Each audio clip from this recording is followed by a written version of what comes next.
listening to the X-Zone Broadcast Network, www.xzbn.net. Radio's authority on the world of the paranormal and the science of parapsychology, celebrating 25 years of broadcasting. Broadcasting around the world and to the great beyond.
The Science of Magic with Gwilda Wiyaka is largely an opinion talk show. All opinions, comments, or statements of fact expressed by Gwilda Wiyaka's guests are strictly their own and are not to be construed as those of the Science of Magic or endorsed in any manner by Gwilda Wiyaka, Relmar McConnell Media Company, its affiliated networks, stations, or employees.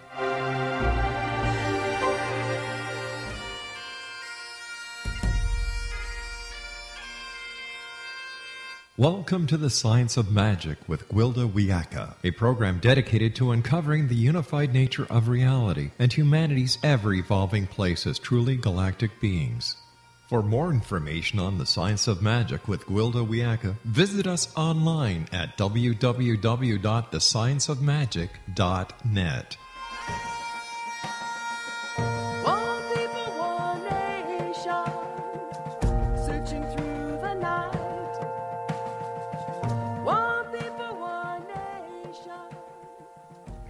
Welcome to the Science of Magic, a place where science and magic come together to transform fact into evolving truth. We can be found on our website, www.thescienceofmagic.net. I'm your host, Gwilda Wiyaka. This hour we'll be exploring a river of light. My son called me from Wyoming the other day to tell me he and his friend had floated the Snake River. Normally they're in Colorado near Salida and floating the Arkansas. How was it, I asked. Totally different, but every bit as much fun. It's great learning a new river, he enthused. But you told me the Arkansas is different every time you rafted it, I reminded him. Yes, but some things are the same as well, like general location of the rapids and corners, depending on where you get in and out. You mean like living in the same location but during different seasons and experiencing different weather? Yeah, Mom, just like that. It struck me that this was very much like our personal horoscope. Depending on where and when you launch, your environment can vary, but you choose how to raft it. Two people could get in at pretty much the same space and create totally different experience depending on timing and intention. Personally, I've come to believe that as spirits, we choose when and where to incarnate, depending on what we want to experience or accomplish that particular lifetime. Two people can walk side by side for a lifetime, but due to differing birth dates and signs have totally dissimilar experience as they're actually on different rivers, so to speak. Two people that have the exact same sign, birth date, and place are sometimes referred to as astrological twins. While there are amazing similarities, they can still live their lives in very different ways. Even identical twins are not identical in physiology, temperament, astrological sign, or how they choose to live. We each have our own unique place and expression. Humanity is a river of light flowing from the finite to the infinite. Llewellyn. Every person has a distinctive frequency or bandwidth of light that they bring. There are many variables in addition to one's astrological chart which affects one's frequency, such as genetic makeup, race, culture, and family conditioning, experiences, gender, age, archetypical expressions, and so on. These are all part of the personal river we navigate each lifetime. If this is so, what good is it to study our astrological chart? And how can an astrologer hope to be accurate when there's so much more going on with each person? Well, it's simple. The more we know about the river, the more informed our choices on how to navigate it. Anyone planning a trip is always wise to take a map and check the weather. At the same time, the map and the weather report do not dictate our choices. If there's going to be snow in the high country, I may choose a route that avoids the mountain passes, but I still get to where I intend to go. In just this way, it's never wise to turn our power over to our chart or any other part of our personal river. Never forget who's holding the oars. When I'm working closely with others, I like to know their sign and chart, not to pry into their personal affairs, but rather to see where we mesh and where we may misunderstand each other at any given time.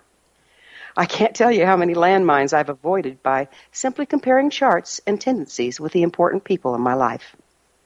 At the same time, I do not pretend to know a person what they're likely to do or be based on their chart.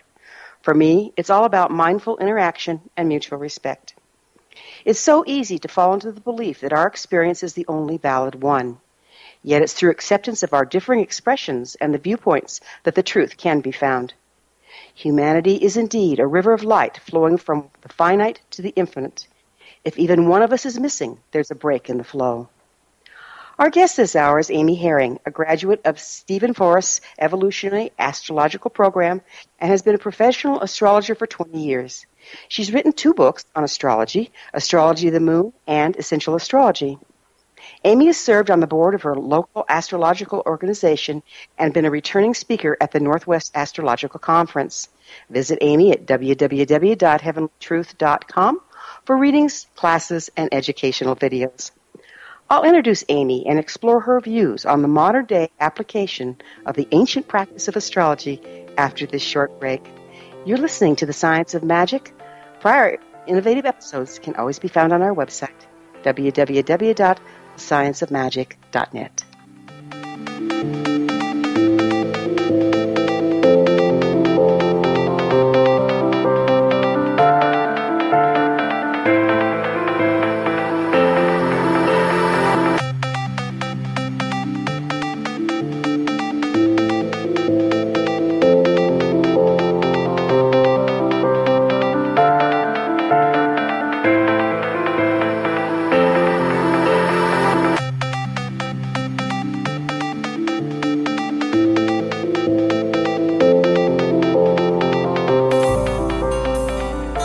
Afterlife expert Roberta Grimes was the first one to say that dying can be fun.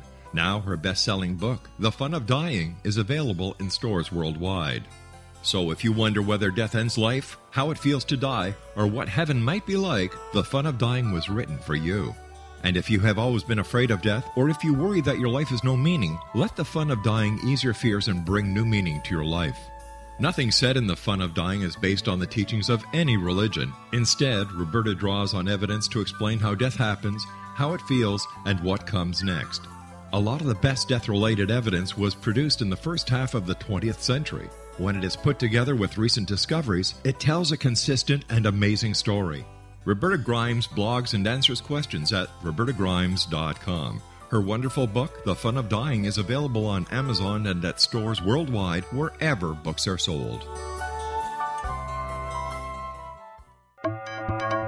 You're listening to the X Zone Broadcast Network, www.xzbn.net.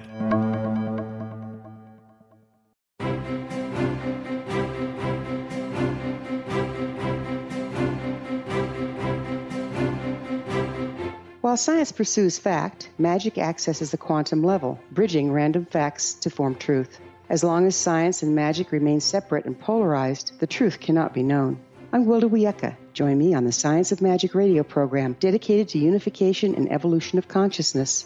During each episode, I'll be speaking with experienced and respected scientists and mystics. From astrologers to astronomers, from medical doctors to shaman, the scientific method to dowsing and intuition, we will weave together information from seemingly divergent practices to promote unity and enlightenment. Join me, Gwilda Wiyaka, and the Science of Magic right here on the X-Zone Broadcast Network. For more information, visit www.thescienceofmagic.net.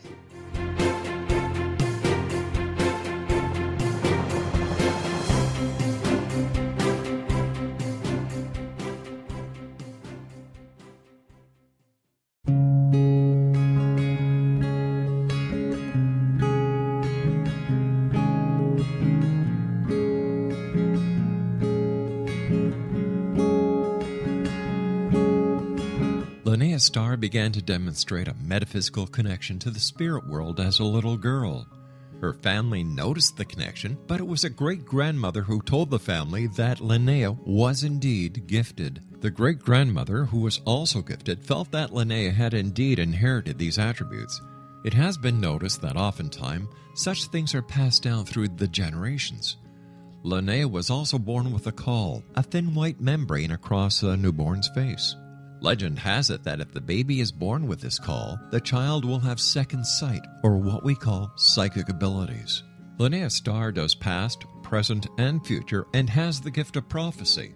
It is written within scriptures that if you are able to give factual information, and prophecies indeed come true, the gift indeed comes from the divine realm. Linnea Starr does large interactive groups as well as private gatherings. For more information on Linnea Starr or to contact Linnea for a one-on-one consultation, visit her website at www.linneastar.com. That's www.linneastar.com.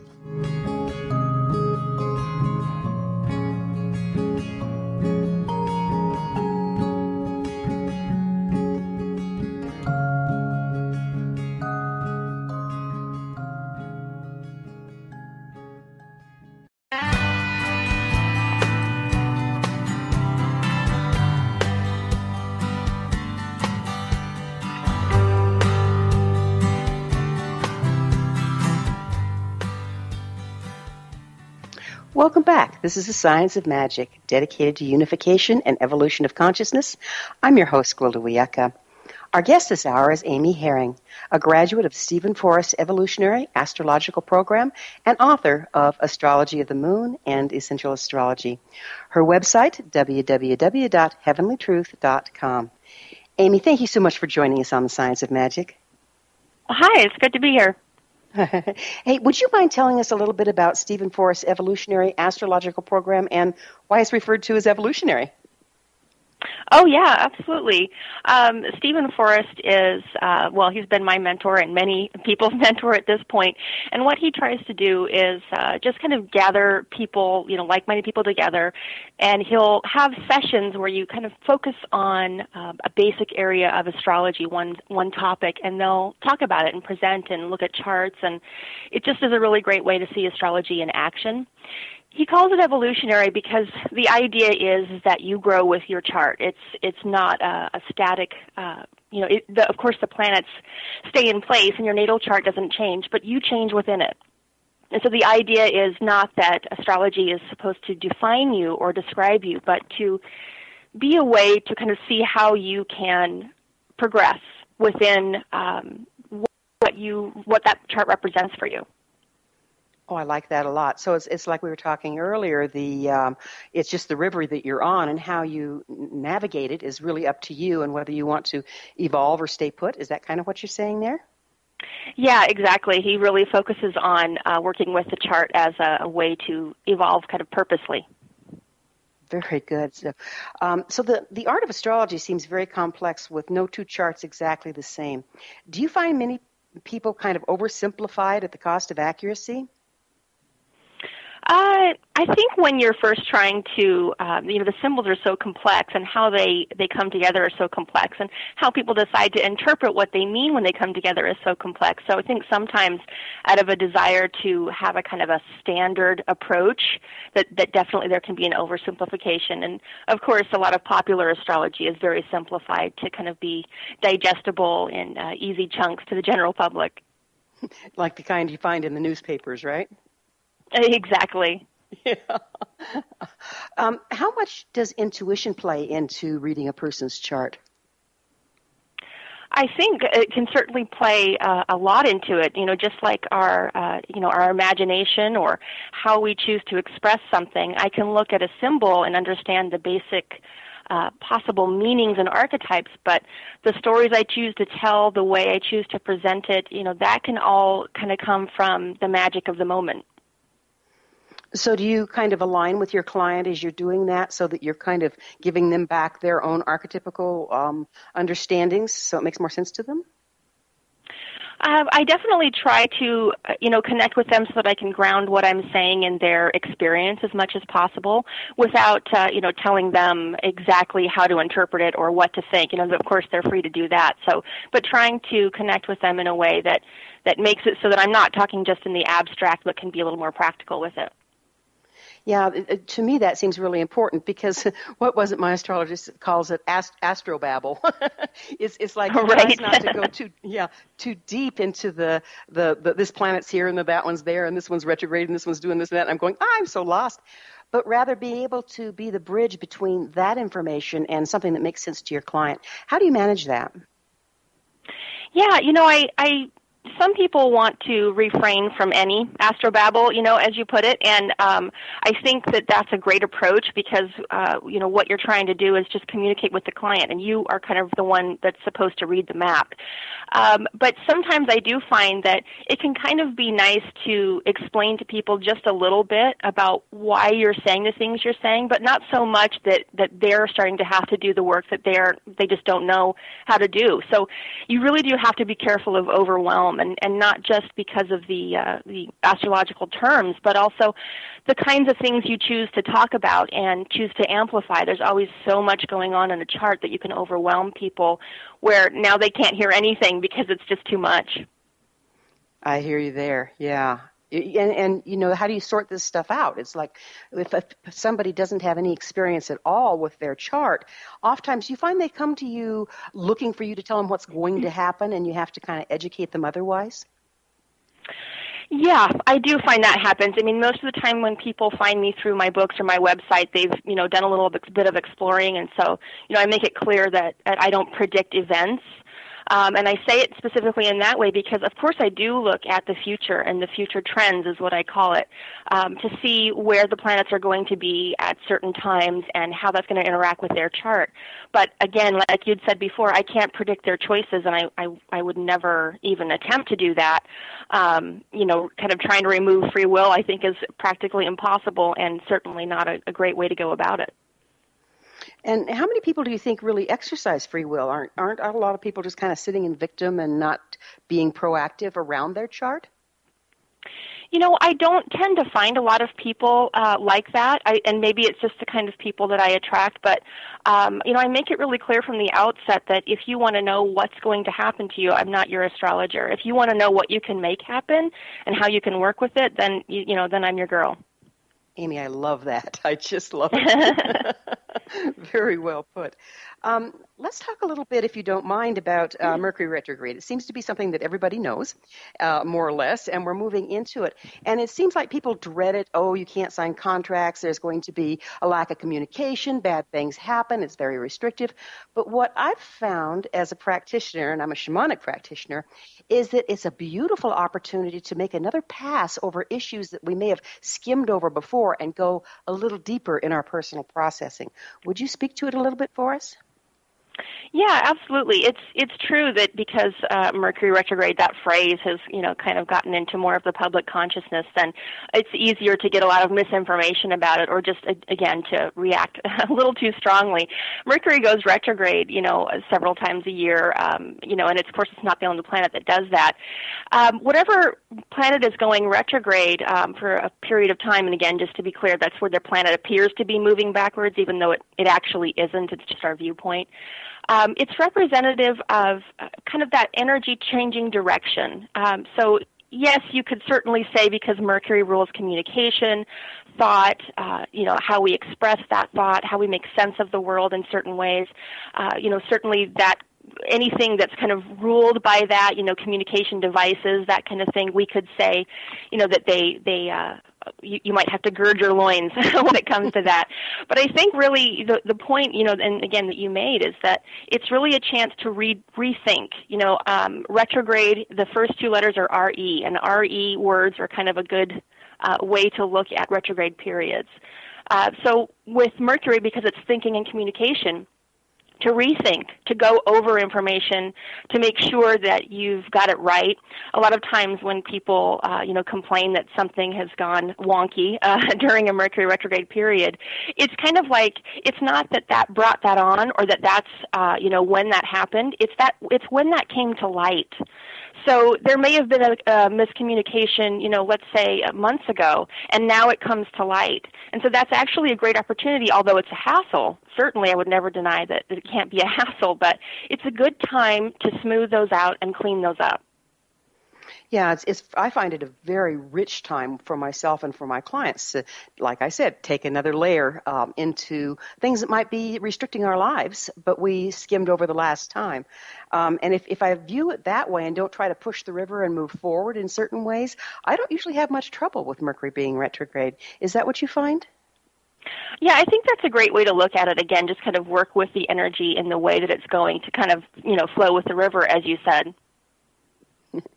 So what about the newer planets that have shown up? It's like they've always been there, but we're now just taking them into consideration. How does that affect the accuracy of astrology, and who decides what influences they have, or where does this information come from? That's a challenging question. I mean, it's not like there's some council that, decides it and kind of sends it down to us lower peons necessarily. It's really about observing what happens in the collective, the consciousness, the events that are happening in the world during the time of discovery. I think that, a lot of people will say things like, of course, even, Uranus, Neptune, and Pluto can be looked at as newer because the first, 7 planets were, kind of the law there for a long time. And so people will sometimes say, well, does that mean all the old charts were inaccurate because Uranus, for example, was there the whole time, but we didn't know about it? I think actually it means a lot when something is in our consciousness. And so the longer we sit with it, the more it has a kind of a chance to have that ripple effect. And so astrologers try to observe that ripple effect and correlate it, not as a causal thing, but just a correlation with what's happening in the consciousness and the planets that are coming to light. So basically, astrology in that way of looking at it is like the collective consciousness and the effect it has on the whole? Sure, yeah, and all we can do, of course, all astrologers can do is just try to observe it. And then through observation, start to discern what tendencies are coming to the fore as a result of the new discovery. Is that what? Yeah, try to make correlations and try to express what those seem. And, of course, test it in charts, test their own experience, test their client's experience. Be open to learning, to knowing that you really don't know what it means yet, and you're trying to gather that information by observation and correlation. So how can a person be empowered by their chart rather than subject themselves to fate, if you will? What's your recommendation on that? I think, it kind of comes out in all the language that I use when I express somebody's chart to them. I will say things like there might be a tendency for you to, feel a certain way, and that might, want you to have you interacting this way, but you have a choice to decide what this means to you. So I'm always kind of pushing the idea that this isn't what is happening to you. This is kind of what you're made of, and what are you going to choose to build from that? There's a lot of flexibility in astrology, and that's usually not what people expect, especially because in popular astrology it's very descriptive. So if you're a Cancer, you're supposed to love your family and want to have babies. If you're a Gemini, apparently you can't be trusted because you spill secrets. It's just such a cliche that a lot of people have determined that if they are empowered enough that they want to believe that they act with free will, they're not going to be interested in astrology.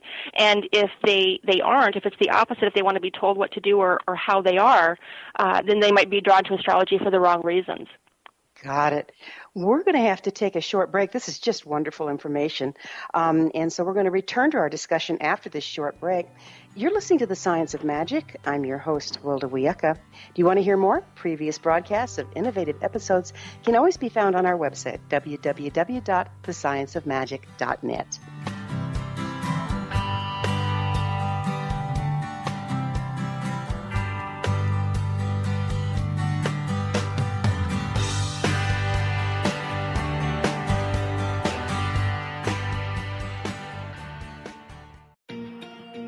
Wouldn't you love to know the secret to everything?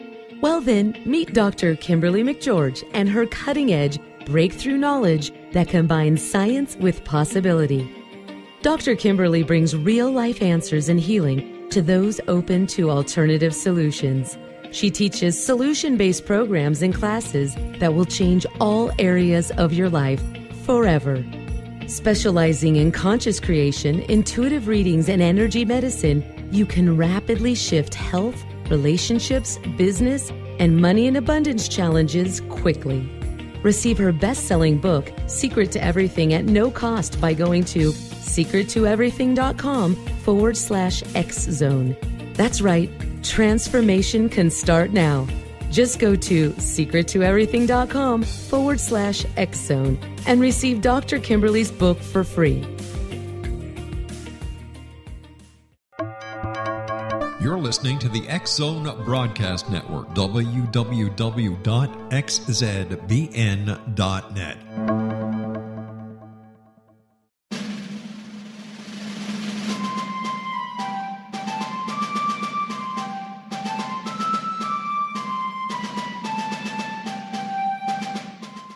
Thomas Jefferson was a Burgess of 27 when he met Martha Wales Skelton, a 22-year-old widowed heiress who was fondly called Patty by her family. They were married on January the 1st, 1772, and they took up residence in a cabin on the building site on top of a Virginia mountain that Thomas had named Monticello. As Thomas and Patty slowly built their first version of the great house at Monticello, the Revolutionary War was heating up. Patty, with difficulty, bore 5 children, but only 2 girls survived. Thomas's political career developed to the point where he was often away from home, but after he authored and signed the Declaration of Independence in Philadelphia, he resolved never again to leave his wife. He was elected the governor of Virginia, just as that state became the Revolution's last battleground. The Revolutionary War ended in 1781, and Thomas gladly retired altogether to my family, my farm, and my books. But Patty continued to want to bear her treasured husband a son, and late in the summer of 1782, she died of kidney failure at the age of 33, 4 months after having borne yet another girl. Thomas was so devastated by her death that he never remarried. He mourned her for the rest of his life, even as he helped to frame the peace in France and then became the first Secretary of State, the second Vice President, and the third President of the United States. This story is true. Thomas Jefferson was such an obsessive letter writer and record keeper that we know where he was and what he was doing nearly every day of his adult life. Every significant thing he says in My Thomas comes from his contemporary writings. My Thomas by Roberta Grimes is now available at Barnes & Noble, Costco, Target, Books A Million, Hudson Booksellers, Kmart, Walmart, Sam's Club, Walgreens, CVS, and online at Amazon.com. You can visit Roberta Grimes online at www.robertagrimes.com. robertagrimes.com.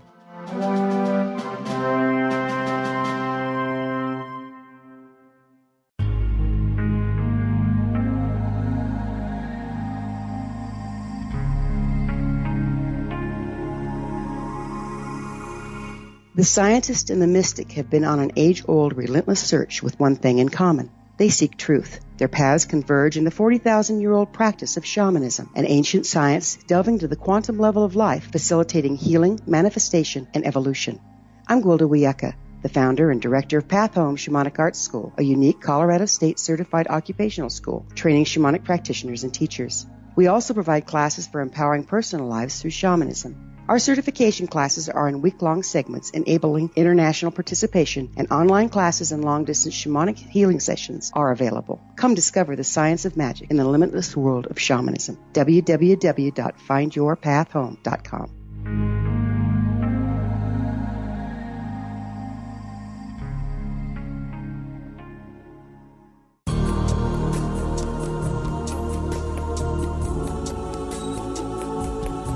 Unwilling to be the government's deadly assassin, gifted psychic Kahara Mitchell went AWOL and ended up buried under rubble in the wake of a great tsunami. She regained consciousness far from Earth on the medical ship of a Daguerrean intergalactic fleet.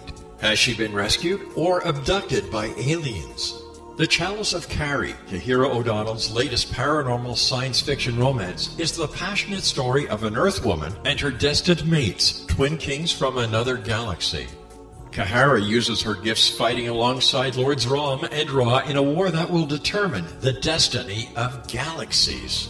The Chalice of Carrie by Kahira O'Donnell is now available at KahiraO'Donnell.com or at Amazon.com.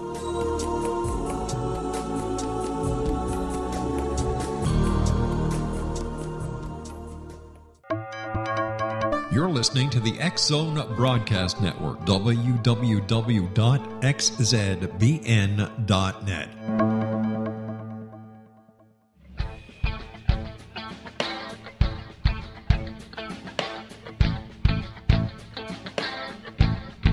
What happened in Benghazi is revealed by Nicholas Genix, author of Obama, Islam, and Benghazi. He informs the American people that President Obama deceived them by advocating a strong foreign policy prior to the 2012 presidential election, and Hillary Clinton supported this deception. As the title infers, there is a connection between Obama, Islam, and Benghazi. Ample evidence informs Americans that Obama's early indoctrination in the Quran developed an affinity for Islam, why the Quran is the source of discontent in many countries, and why the Obama foreign policy deception led to poor military action and caused the loss of American lives in Benghazi. Genix provides 36 questions for the Select Committee on Benghazi to validate if Americans are justified to mistrust President Obama and Hillary Clinton. An overview of Obama, Islam, and Benghazi is presented on the website www.futureofgodamen.com. That's www.futureofgodamen.com.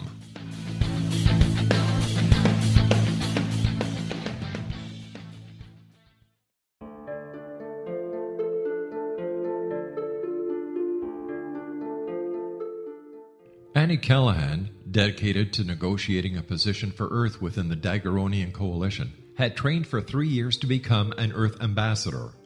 Yet, the very eve of her arrival at the capital ruling planet, she is claimed as destined mate to an oversized, mating-maddened vamp who swears he will never release her. Lord Aztaran, king of the Macian sector, has waited over 900 years for his destined mate. Having found her as an alpha vamp, he is unable to relinquish Annie, virtually holding her hostage until he can claim her. Yet Macians cannot survive without their mate's love. How could he strip her of her citizenship, her ambassadorship, and her freedom and expect to win her heart? With All That I Am by Kahira O'Donnell is the latest book in this exciting series, The Daguerrean Chronicles, guaranteed to keep readers coming back for more. With All That I Am by Kahira O'Donnell is available on Amazon.com and KahiraO'Donnell.com.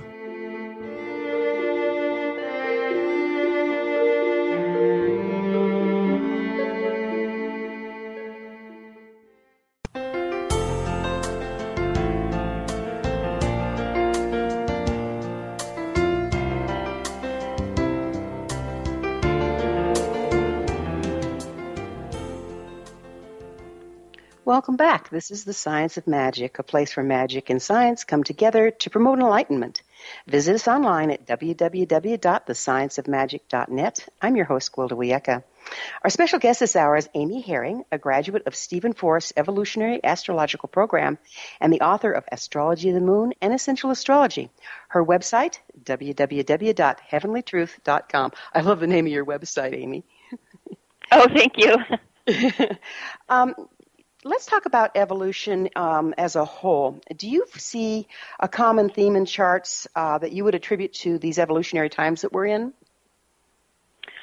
I can't say that I do specifically. I mean, what I will see is, kind of groups of people, of course, that were born around the same times. They often carry a certain evolutionary signature because the outer planets, Uranus and especially Neptune and Pluto, of course, remain in a sign for so long because they're so far away from where we are that they seem to take quite a while to travel through those designated areas of sky that we call signs.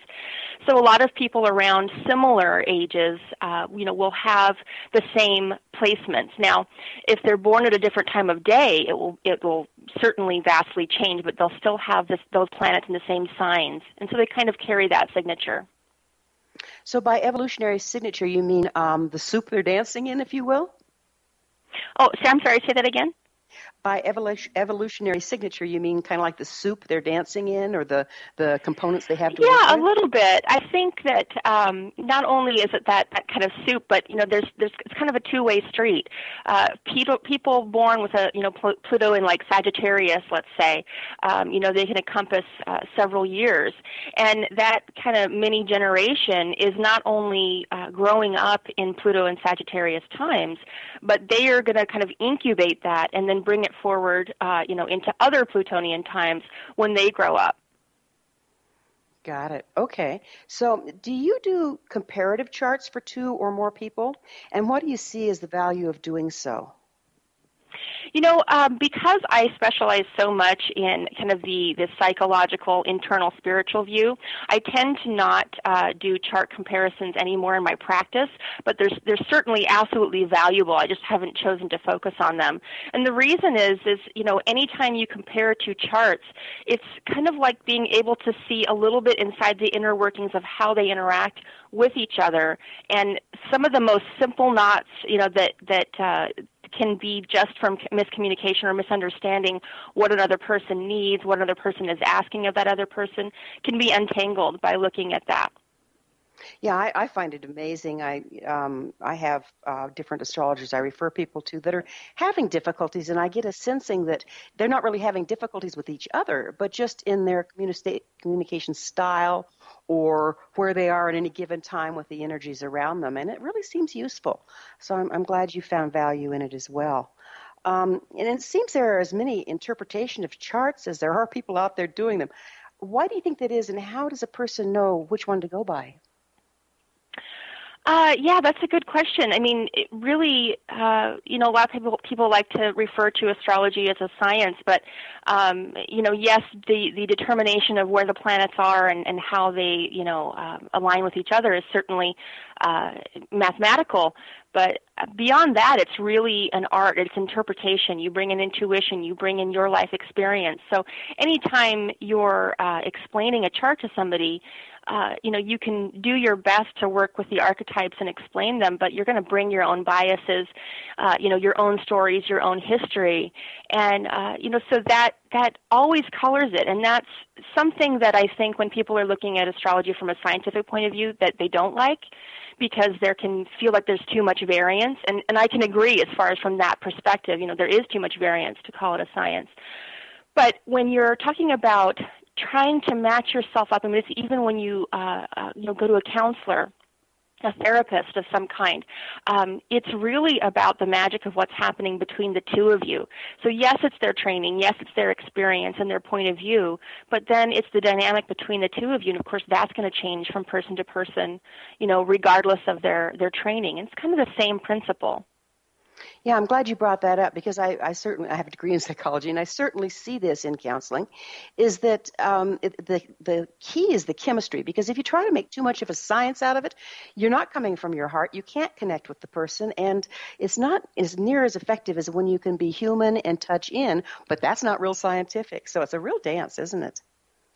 It really is, and I think it really just depends on what you're expecting from it because, when you go to different people, they can give you different perspectives, and sometimes that's exactly what you need. Right, because there's more than one way to look at a thing, and the more ways we look at things, the closer we can come to the real whole truth, I believe. Certainly. I mean, a lot of times I'll tell people, I'm going to try to communicate this to you, but certainly give me feedback sometimes even if I just don't use the right language, it can be the difference between a blank stare and an aha moment. Exactly. keep trying is what I say. Just keep trying. In my shamanic practice, I've come to observe people that have been harshly judged against for the very traits they exhibit due to their astrological sign. And my favorite example is of a Leo being taken to task for being flashy or show-offs as children. And what I find is these people tend to be very conflicted about their natural charisma, and subsequently they hide it. Have you seen this? And so how do you work with it with a person? Yeah, I think, any sign certainly can be, made a cartoon of. And, when that happens, of course, that person is suddenly hiding their traits that they deem not socially acceptable. And then it comes out in different ways. So, for example, in the Leo example, I think it comes from not understanding what that urge is. And it goes back to, astrology as description or prescription. So if we're trying to describe a Leo as flashy and, a bit of a show-off, first of all, we're going to be wrong at least half the time because we can all think of an example of a Leo that's not that way. So to try to guess how people are going to act like that kind of misses the point. When you understand, I think, the purpose of any sign, maybe what it wants to learn, what it craves, what it needs, then you're starting to get into the right language. And what Leo needs to do is express. So it's not about, the flashy or the show off. That's kind of a side effect sometimes, especially if they haven't been able to express, if they've been shamed for it. Exactly. So it doesn't come out natural, and it seems forced, and people take objection to it. And what I've found is if the more a person can relax into their tendencies, the more creative they can be with the way they use it, rather than denying it and having it bubble forth in a distorted form. Is that what you're talking about? Yeah, absolutely. And, all the things in your chart, when I talk about the entire chart, that's kind of what I try to do is say, hey, this is what this wants. This is what this is about in you. And so the more you can find healthy ways to express that and kind of be on the lookout for the kind of pitfalls and traps that don't get you what you want, but that's still where those urges come from. And just so to understand where the urges come from can empower somebody to work with them in a way that gets them what they want. Yeah, it's beautiful, and not identifying overly with our chart, but just recognizing that these are our tools this lifetime. What are we going to do with them? Exactly. Yeah. So tell us a little about your latest book, Essential Astrology. Does it show a novice how to work with their own chart? Yeah, absolutely. It aims, I certainly could say it's a beginning astrology book in the sense that especially the first half is really about introducing you to all the symbols, the planets, signs, and houses and aspects. Those are things that aren't commonly known, and so you can get more deeply into it, start to learn how to read a chart from the very basics to, understanding what all the symbols mean and that kind of thing. And then the second half is really meant to, have people work with practicing reading the symbology of the chart and getting more confident with that. I find a lot of people, they'll get a beginning astrology book and they'll just be able to dive in and eat it up. And then when they start to actually try to work with a chart, it's overwhelming. So the second half of the book, I really wanted to address that to help people understand how to really take what they know that they know and learn how to express it and integrate it. Oh, that's sounds like a beautiful tool. The chart is based on space as it appears from Earth. Is that correct? Right. There are practices of astrology that are heliocentric, which are putting the sun in the center, but most astrology is geocentric, so everything that we observe is from the point of view of Earth. So, for example, it looks like the sun goes around us. We obviously know that we orbit the sun, but because of that, how that looks, that's what we're addressing. And so everything about astrology is how you observe it. And so I always like to say to people, you really are the center of the universe as far as astrology is concerned. We're going to have to take a break. I'm sorry. I want to take up on this on the other side of this short break. We'll be back on the flip side. You're listening to The Science of Magic, the place where altruistic professionals of science and the esoteric create common ground for the betterment of our world.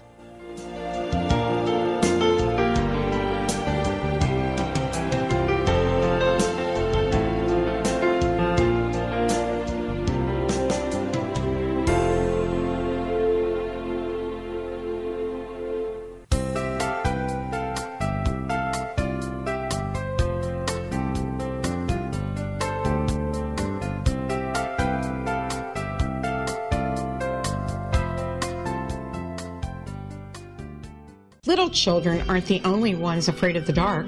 Millions of soldiers return from war zones with PTSD, anger, frustration, fear, and loneliness, much of which surfaces during the darkness of the night. You have the chance to change the lives of these American heroes. Songs and Stories for Soldiers.us provides free MP3 players for these men and women. With a list of 3 million songs in 16 different styles, 100,000 audiobooks, and 30,000 old-time radio programs, every veteran can find something to soothe and comfort them at no cost. All our players contain an 8-hour audio program designed to help veterans fall asleep. With 1,500 plus vets now participating, it's our goal to deliver 10,000 audio players this year. Go to our website at songsandstoriesforsoldiers.us. Help us help a veteran make it through the night.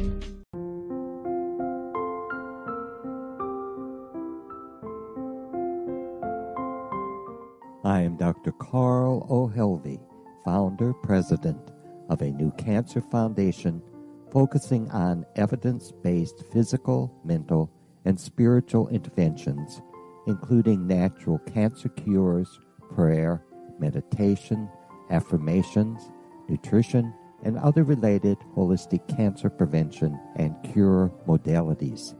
These are used in cancer education, research, and financing care. I ask for your help to continue this important work by donating at www.holisticcancerfoundation.com.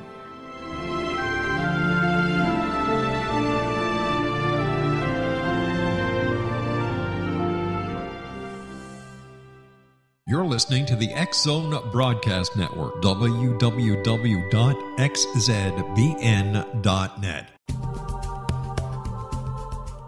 If you enjoy reading a good mystery with a touch of the paranormal, then you'll love From Out of the Woodwork by William S. Peckham. Sean Kennedy, a Toronto contractor, buys derelict houses, guts them, and turns them into multi-family dwellings.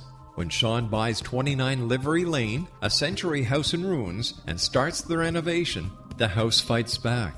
He is visited by ghosts of owners past. His visions are triggered by touching an oak mantle, reading a faded letter, opening an old locket, or opening a brand new casket in the basement. These visions will take you on a trip across southern Ontario from Niagara Falls to Toronto to Kingston. From Out of the Woodwork is now available in paperback and on your favorite electronic reader. To order your copy of From Out of the Woodwork, go to www.williamspeckham.com. That's www.williamspeckham.com.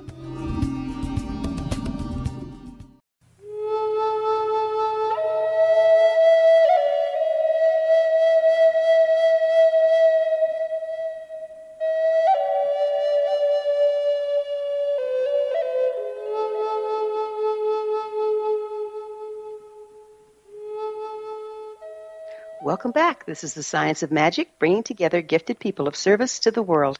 Our website is www.thescienceofmagic.net. I'm your host, Gwilda Wiyaka. Our guest this hour is Amy Herring, a graduate of Stephen Forrest's Evolutionary Astrological Program and author of Astrology of the Moon and Essential Astrology. Her website, www.heavenlytruth.com. Amy, we were just talking about the perspective that the chart takes. In other words, you draw out this chart, but there's several different ways of looking at it, I understand. One is, the most common is the one where we're viewing space from our perspective on Earth. Is that correct? Right. Mostly it's geocentric, which is Earth in the center. And it looked like the sun's evolving around the Earth. But the way I look at it is that's really a good representation of the way the energies from the different planets and the sun hit us at any given time, because it's from out there towards us. Is that the thought behind it? Well, exactly. Again, in astrology, you are the center of your universe, and that's fitting because everyone's the center of their own universe. You can't step outside of your experience. So to look at how things look to you is kind of the point. And so that's why birth, time, and place are so important. Exactly. What we're trying to do is see how the heavens would look at the exact, not only just where you are, but the exact place you are and the exact time that you were born, because of course the sky is constantly moving from our perspective here. I'm glad you mentioned that, because while you in astrology work with the way the planets affect the Earth and the way the sun and the moon affects the Earth, the frequencies that line up at any given time, the sun is also moving through the galaxy, and there's interrelations that are changing out there. Is that factored in any way? Not in, I think, common practice, but it's because astrology is so vast and so versatile that there are all kinds of areas of astrology. What people are usually exposed to and, kind of commonly go to see an astrologer for, is a look at their natal chart, the natal reading, which is how the heavens and certain bodies in it were aligned at the time of your birth. But there's so many offshoots. There's so many ways to look at that. There are people, an astrologer, Philip Sedgwick, he's in Arizona. He does a lot of work with the galactic center, with asteroids, and and he's not alone. There are a lot of people that want to look at all facets that are possible and study them, and more power to them. It's great. Yeah, I think that's what a lot of the Mayan calendar was built on, and it has its own astrology in its own way, but it's way vastly complex. We think regular astrology is complex. That thing just gives you a headache thinking about it. In medicine and or in shamanism, for that matter, it's never wise to work on oneself. So what are the downsides of doing your own chart, and how do you steer people around that? Yeah, it's certainly a great idea to check in, absolutely, and kind of check in with your own chart. And so I certainly would encourage people to do that. But there's a certain point where, we go to our best friend or our spouse or somebody, because we need to talk about something, because we need a new perspective. And it's the same reason you'd go to another astrologer. When you're looking at your chart, you are hearing your own same voice, your own perspective, and most of the time that's fine. But if you need to hear another story in order to kind of jog something loose for yourself, you need to go to a different source. Very well put. Very well put. Before we run out of time, Amy, would you mind telling people where they can find your books? Yeah, absolutely. Probably the easiest way is online. They're usually in bookstores, but that can kind of be hit and miss because sometimes astrology sections are pretty small these days. So online at any of the popular sites, Amazon. You can go to Llewellyn.com, who's my publisher. They do a lot of that kind of esoteric kind of topic, so they're a rich resource. Very nice. And I just have to ask, how did you become interested in astrology in the first place? I think I was always interested in how people work, from the beginning, before I even knew about astrology. And then, of course, was exposed in kind of high school, junior high to the horoscopes in the newspaper, and certainly chuckled. But it was not until a community education class was offered in my area, and I thought, well, how can you have a whole class about astrology? Because of course, I was exposed to the same kind of limited popular view that everyone else is at first, and so I decided to take the class. I was curious, and after the first class, I was a total goner. So where would you suggest someone begin if they want to study astrology? I would definitely say it's a really good way to start by reading Reading books that aren't just, again, don't go with the horoscopes. They just, not to be disparaging of horoscopes, but there's such a way to get misinformation there that it's kind of a waste of time if you're trying to learn serious astrology. It's an okay opener, but a book is a great place. And then after that, the more you can connect with a teacher, the more they're going to be able to ground it for you. Like, for example, I don't tend to teach big classes. I tend to teach a focus on tutoring because I really like the one-on-one interaction where you can really ground what you've learned in books. And so I think book is a good place to start, but not a good place to finish, as if we're ever finished. It's just not alive, right? It goes so far, and then you need that interaction piece.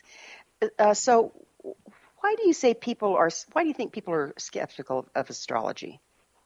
And what do you say to them? If somebody tells me they're skeptical, I mean, honestly, good. Most people are so exposed to misinformation about it. To be skeptical means that you are not swallowing whatever you're given on the first try. You go and investigate it.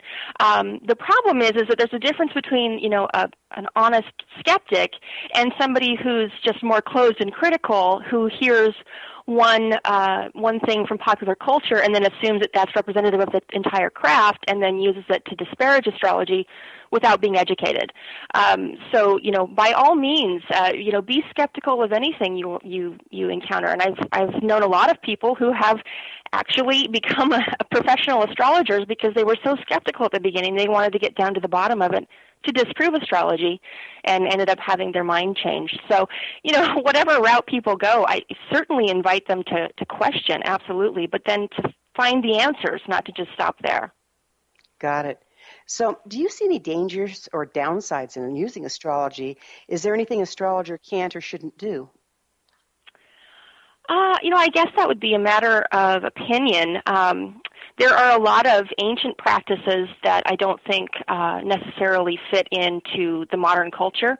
For example, like trying to predict someone's death. I don't see any benefit from that, and never mind the question of accuracy. So things like that, I think I certainly have to be careful. Also, the dangers of astrology. It's almost like you can kind of make yourself worked up over something that you know a little bit too much, and it makes it harder to interact organically with life because you kind of second guess yourself and start to worry about the doom of a certain planetary placement, which almost never actually happens the way you thought it would. That's so well put, Amy. It's all you can see is the tendencies, but life is always popping surprises our direction, isn't it? It certainly is, and the more you can keep, I think, open to that, the more you can, interact from a genuine space instead of trying to control it or, hide under the bed, as I like to say. Amy, this has been absolutely delightful. I can't thank you enough for being on the show, and I wish you all the best with your books and your profession. So this has been The Science of Magic. Remember, you can always listen to past thought-provoking episodes on our website, www.thescienceofmagic.net. Until next time, dear ones, may you be blessed with knowledge and comforted with love as you journey on your personal river of light.